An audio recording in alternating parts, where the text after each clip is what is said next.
नमस्ते। जीवन केवल एक आईफोन पाने के बारे में नहीं है। यह सवाल का उत्तर खोजने के बारे में है। मैं कौन हूं?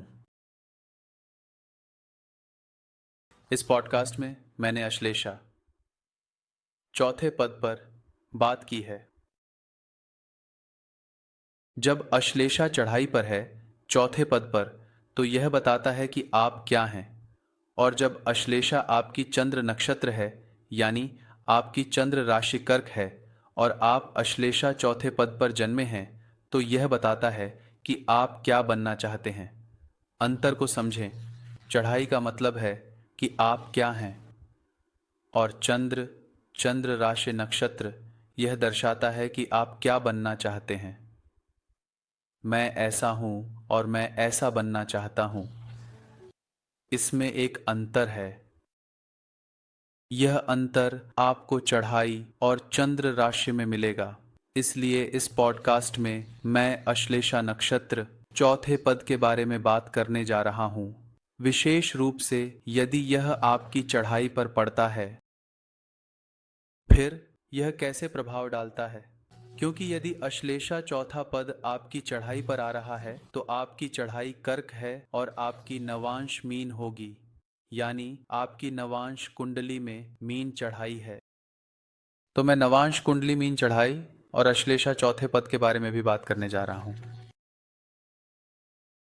तो चलिए शुरू करते हैं।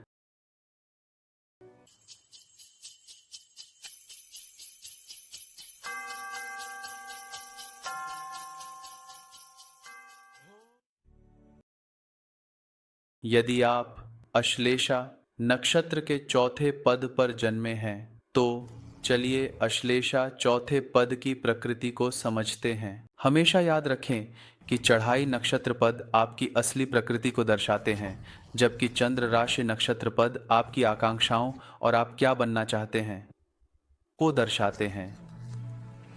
उदाहरण के लिए, यदि आप चढ़ाई पर मूल नक्षत्र के साथ जन्मे हैं, तो आप आध्यात्मिक हैं। जबकि यदि आपकी चंद्र राशि नक्षत्र मूल है, तो आप आध्यात्मिकता की ओर आकर्षित होते हैं। आप आध्यात्मिक अनुभव प्राप्त करने का लक्ष्य रखते हैं। हमेशा याद रखें कि प्रत्येक नक्षत्र पद लगभग 3 डिग्री लंबा होता है और प्रत्येक नक्षत्र के 4 पद होते हैं।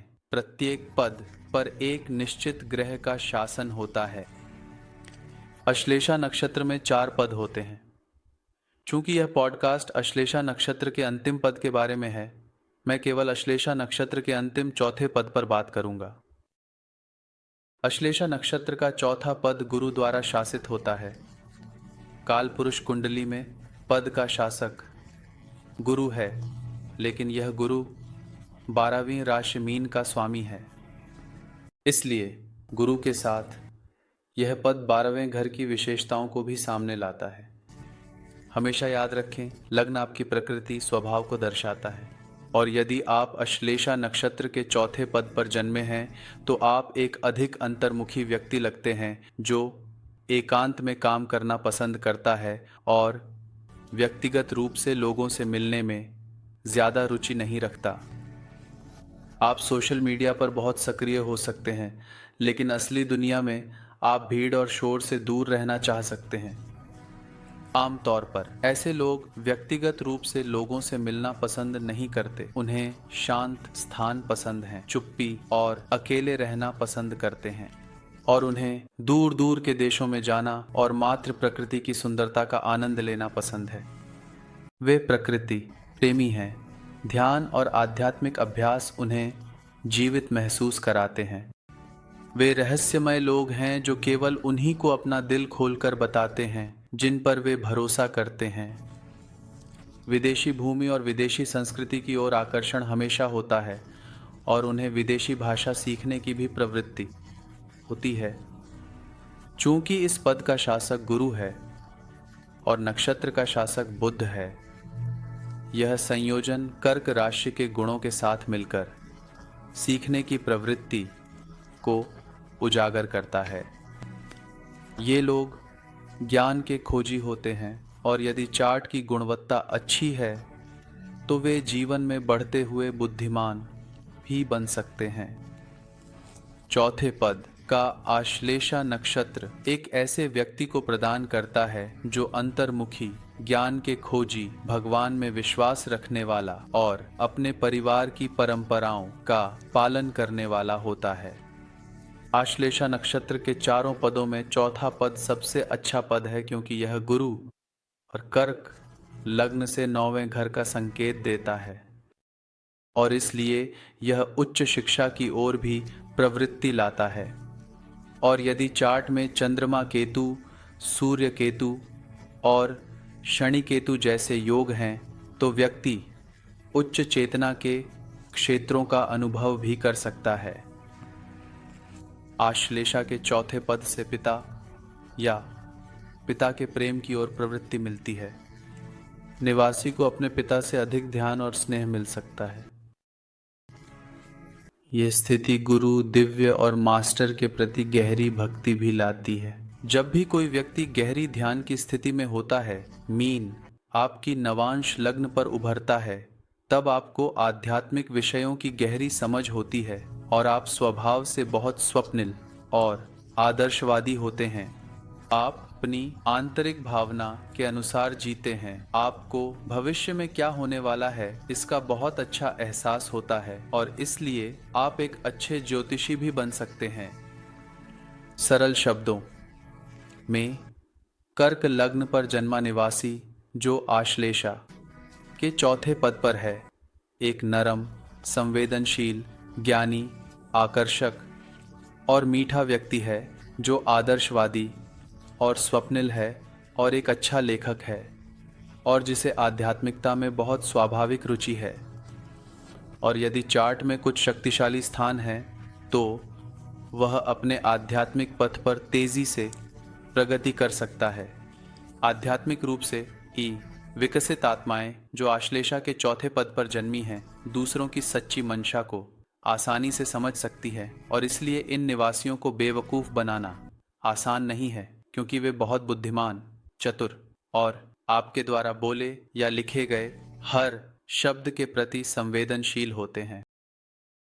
जब एक नए अज्ञात व्यक्ति के साथ व्यवहार करते हैं तो ये लोग बहुत संकोची होते हैं और केवल तब खुलते हैं जब वे 100% सुनिश्चित होते हैं कि उनका निजी स्थान सुरक्षित रहेगा और उस अज्ञात व्यक्ति के साथ व्यवहार करना सुरक्षित है। ये लोग दूसरों पर भरोसा करने में जल्दी नहीं होते, लेकिन एक बार जब वे आप पर भरोसा कर लेते हैं तो वे खुल जाएंगे और फिर आप सोचेंगे कि क्या यह वही व्यक्ति है जो इतना संकोची था और खुलने के लिए तैयार नहीं था। इसलिए जीवन में ये लोग बहुत कम दोस्त बनाते हैं, क्योंकि वे बहुत चयनात्मक, बहुत चूजी होते हैं और केवल दोस्ती करने के लिए दोस्त नहीं बनाते। जब वे कहते हैं आप मेरे दोस्त हैं तो वे इसका मतलब रखते हैं। कर्क लग्न अश्लेषा नक्षत्र के चौथे पद पर जन्मे निवासी इतने प्यारे होते हैं कि एक बार जब वे प्यार में पड़ जाते हैं तो वे खुद प्यार बन जाते हैं। फिर वे प्यार के लिए मर भी सकते हैं, और अगर ऐसा प्यार दिव्य प्यार बन जाए तो क्या कहें। यह मुझे ऐसे दिव्य प्यार की याद दिलाता है।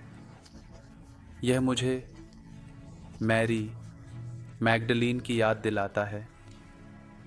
मैरी मैगडलीन यीशु की सबसे महान प्रेमिकाओं में से एक थी। उनका प्यार इतना शुद्ध और बिना शर्त था कि एक दिन जब मैरी यीशु से मिलने आई तो उसने एक बहुत महंगे इत्र की बोतल लाई और उसे उनके पैरों पर डाल दिया। यहूदा ने तुरंत कहा, यह सही नहीं है, आपको उसे ऐसा करने से रोकना चाहिए था।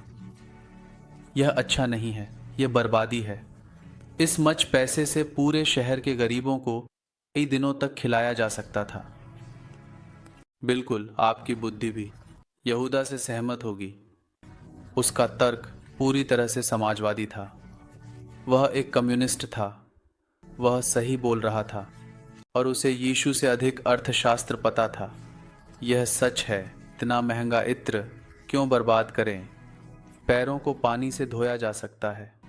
उन पर इतना महंगा इत्र डालने की कोई आवश्यकता नहीं थी।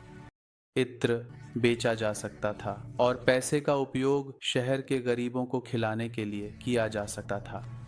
बिल्कुल सच, सही था। लेकिन यीशु ने क्या कहा?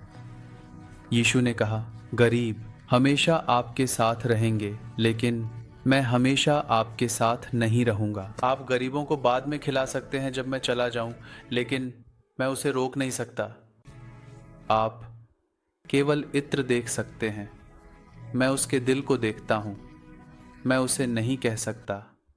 गहरी प्रेम में, गहरी ओवरफ्लोइंग में व्यक्त करने का रास्ता न पाते हुए उसने वह इत्र डाल दिया है। मैं उसे नहीं कह सकता। यीशु का तर्क यहूदा के तर्क के रूप में मजबूत नहीं है। मरियम यहूदा से सहमत होगी, माओ भी यहूदा से सहमत होगा, और मुझे नहीं लगता कि कोई भी यीशु से सहमत होगा। यहाँ तक कि कुछ ईसाई पूरे मामले को लेकर थोड़े असहज महसूस करेंगे। यह फिट नहीं होता, अच्छा नहीं लगता, लेकिन मैं यीशु से सहमत हूँ। वह दिल की भाषा को समझता है।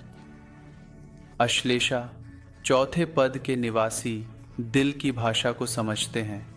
जितना अधिक वे आध्यात्मिक पथ पर चलते हैं, उतना ही वे मैरी, मीराबाई और कबीर की तरह बनते हैं, जो अपने प्रेम को शब्दों के माध्यम से व्यक्त नहीं कर सकता, बल्कि केवल अपने कार्यों के माध्यम से।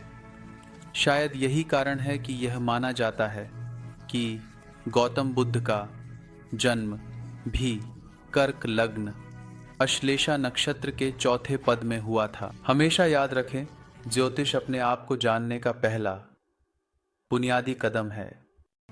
ज्योतिष उन लोगों के लिए एक अच्छा प्रारंभ बन सकता है जो जीवन के सबसे महत्वपूर्ण प्रश्न का उत्तर खोजने की कोशिश कर रहे हैं। मैं कौन हूं? इसलिए ज्योतिष का उपयोग अपने आप को जानने के लिए करें, न कि यह जानने के लिए कि कल क्या होगा। अगर आपको पता चले कि कल आप मरने वाले हैं या फिर से मरने वाले हैं, या कल आप राजा या रानी बनने वाले हैं, तो इसका कोई खास महत्व नहीं है। सच्ची कीमत अपने असली आत्म को जानने में है। और अगर यही कारण है कि आप ज्योतिष के बारे में अधिक जानना चाहते हैं, तो मुझे कहना चाहिए कि आप सही रास्ते पर हैं। आज के लिए इतना ही। कल मैं मघा नक्षत्र के पहले पद पर और बात करूंगा। आप सभी धन्य रहें और हर दिन ध्यान करने और जप करने की याद रखें। AUM राम कृष्ण हरि। AUM राम कृष्ण हरि। ओम राम कृष्ण हरि इस सुंदर और शांति देने वाले मंत्र का जाप करें। यदि आप आश्लेषा के चौथे पद पर जन्मे हैं, तो सब कुछ ठीक होगा। याद रखें, जप बहुत शक्तिशाली है, इसलिए हर दिन जप करें। जय श्री गणेश, जय गुरु।